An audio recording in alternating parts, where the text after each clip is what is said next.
Yesterday, Chris and I had fish and chips, and today it's time for your Swarf and Chips show. It is unmissable. We're by the seaside.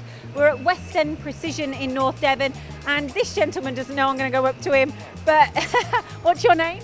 John. John, do you like working at West End Precision? Yeah, I love it. Great. And what do you like about it and the machine? It's local to me and it's given me the experience to learn how to become an operator.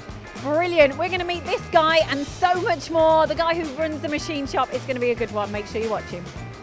What are you making here? What are you doing?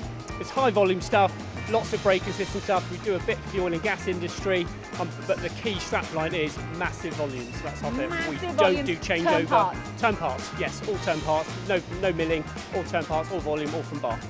Probably on a Tuesday or a Wednesday a few years ago, Dad saw it, quite liked the idea. It was in Barcelona, so we jumped on a plane, went to Barcelona, shook a bloke's hand. 24 hours later, we paid for it. Another 24 hours, I had a couple of guys that extracted it. Another 24 hours, they were in watching FC Barcelona play football. And then a couple of days later, it was here in Bideford. So within about 10 days with it, because of the way we operate the business, we've got the ability to make decisions that fast.